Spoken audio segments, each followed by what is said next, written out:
Good morning students, this is the video of English. So students, आज हम एक और एप्लीकेशन लिखना सीखेंगे बेटा। इससे पहले हमने अर्जेंट पीस ऑफ वर्क की थी कि आपको अगर ज़रूरी काम है तो उसके लिए आप कैसे इन्फॉर्म करेंगे एकेडमी में, कैसे बताएंगे कि आपको ज़रूरी काम है, इसलिए आज आप एकेडमी नहीं आ सकते। दूसरी एक और लेटर एप्लीकेशन में आज करा रही हूँ आपको। Write an application to your principal for 1 day leave. आपको एक दिन की छुट्टी चाहिए, उसके लिए आपको अपनी एप्लीकेशन लिखनी है अपनी प्रिंसिपल को। और रीज़न क्या है कि आप बीमार हैं, आप क्या है, सिक है, आप बीमार हैं, आपको ये मेंशन करना है। उसने मेंशन किया था अर्जेंट वर्क है, अब इसमें क्या करेंगे आप मेंशन कि आप बीमार हैं, सिक हैं आप, सिक मीन्स बीमार। तो स्टार्ट करें लिखना बेटा। अब आप बीमारी के लिए लिख रहे हैं तो स्टार्ट करते हैं। सबसे पहले फिर से वही the principal, PRINCIPAL, the principal. उसके बाद academy name Tamak academy, TAMAK, Tamak academy, ACADEMY, Tamak academy. अब उसके बाद आप बताएं क्या आएगा। शेरा पानीपत, SHERA, शेरा पानीपत, PANIPAT,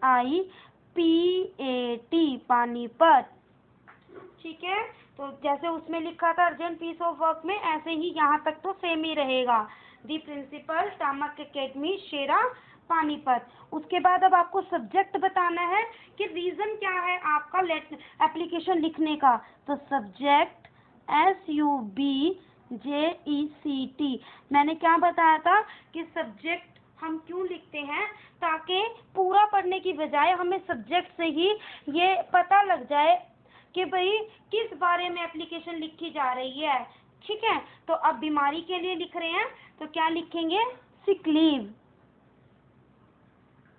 तो लिखे sick leave, SICK, sick leave, LEAV। अब सिक लीव से ही पता लग गया कि बीमार है, बीमारी के लिए पत्र लिखा जा रहा है। ठीक है, अब क्या लिखेंगे बेटा, respected madam, RESPECTED, respected madam, MADAM, madam.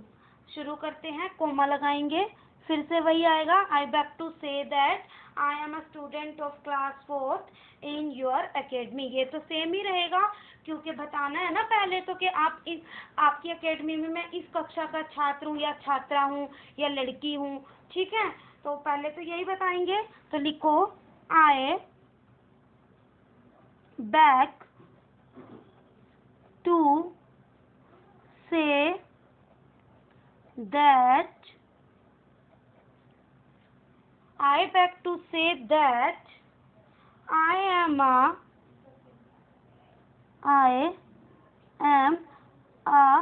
student.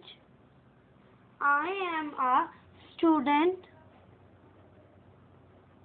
of class 4th in your academy. ACADEMY, academy. I beg to say that I am a student of class 4th in your academy. उसके बाद अब क्या बताएंगे कि आप बीमार हैं। क्या है, आप बीमार हैं मम्मी। तो आप बताएंगे रीज़न कि आप बीमार हैं। तो इस तरीके से भी लिख सकते हैं बेटा, I am ill today so I can not attend academy. और आप इस तरीके से भी लिख सकते हैं, I have been suffering fever from last night, कि मैं पिछली रात से क्या है, क्या कर रहा हूँ, बुखार से जूझ रहा हूँ या जूझ रही हूँ, इसलिए मैं एकेडमी नहीं आ सकती। तो हम सिंपल करेंगे, I beg to say that I am a student of class 4th in your academy. I am ill ill.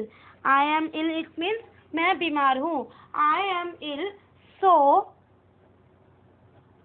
I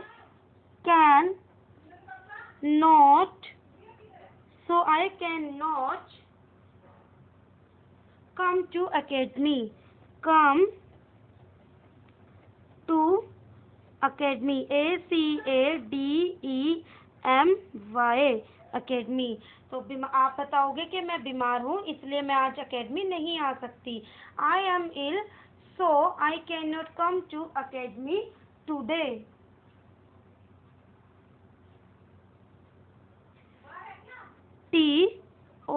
TODAY today.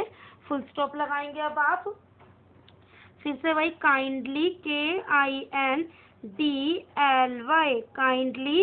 Grant GRANT kindly grant me leave for one day. Kindly grant me leave LAVE kindly grant me leave for one day.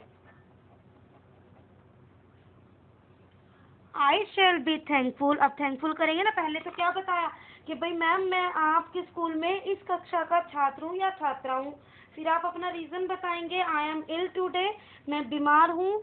और फिर बताएंगे कि भाई मुझे छुट्टी चाहिए. मैं बीमार हूँ इसलिए मुझे छुट्टी चाहिए. Kindly grant me leave for one day. भाई मुझे क्या है छुट्टी देने की का कष्ट करे छुट्टी दे. मैं आपका आभारी रहूँगा. अब ये बोलेंगे तो I shall be very thankful to you. I shall be very thankful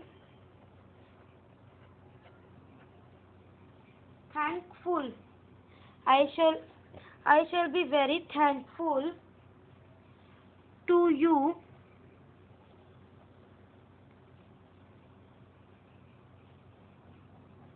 for this act of kindness and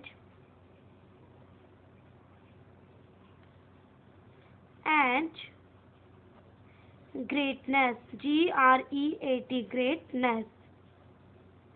Full stop. ठीक है बेटा. तो I beg to say that I am a student of class 4th in your academy. I am ill, so I cannot come to academy today. Kindly grant me leave for one day. I shall be very thankful to you for this act of kindness and greatness. और यहाँ पर आप इस तरीके से भी लिख सकते थे. I have been suffering fever last night till last night. तो दोनों ही ठीक तरीके से है. मैंने थोड़ा छोटा लिखवा दिया. ठीक है बेटा. तो इस ताकि आपको लर्न करने में दिक्कत ना हो. आगे लिखेंगे फिर से वही thanking you. THANKING thanking you. YOU thanking you. अब मेरा यहाँ पे स्पेस नहीं है ना तो मैं यहाँ पर लिखूंगी लेकिन यही वाली साइड रखनी है. जैसे मैंने बताया था ना कि सब कुछ इसी साइड में लिखना है. तो इस जैसे मेरे पास यहाँ स्पेस नहीं बचा थैंकिंग यू के बाद तो मैं सब कुछ यहीं पे लिखूंगी. उसके बाद यूअर्स ओबीडेंटली YOURS अपोस्ट्रोफ लगा के एस लगा रहे क्योंकि आपका. Yours obediently OBEDIENTLY obediently OBEDIENTLY obediently. फिर आपका नेम जो भी आपका नेम होगा ABC लिख रही हूँ मैं. उसके बाद नेम के बाद class CLASS class 4th and last is date. Date क्या है आज हमारी डेट है 28. ये हो गई हमारी सिक लीव. तो इस तरीके से लिखते हैं हम सिक लीव बेटा. जब आप बीमार होते हो और आपको एप्लीकेशन लिखनी है अपनी क्लास टीचर को या प्रिंसिपल को तो इस तरीके से हम मेंशन करते हैं. फिर से पढ़ते हैं एक बार पूरा. The principal Tamak academy Shera Panipat. Subject sick leave. Respected madam, I beg to say that I am a student of class 4th in your academy. I am ill, so I cannot come to academy today. Kindly grant me leave for one day. I shall be very thankful to you for this act of kindness and greatness. Thanking you. Yours obediently. Name लिखेंगे आप अपना, class mention करेंगे और जिस भी date को आप application लिख रहे होते हो वही डेट लिखते हैं बेटा, वही डेट डालते हैं। तो इस तरीके से आप ये पूरा लेटर एप्लीकेशन को अच्छे से लिखेंगे और फिर इसे लर्न करेंगे। ठीक है बेटा।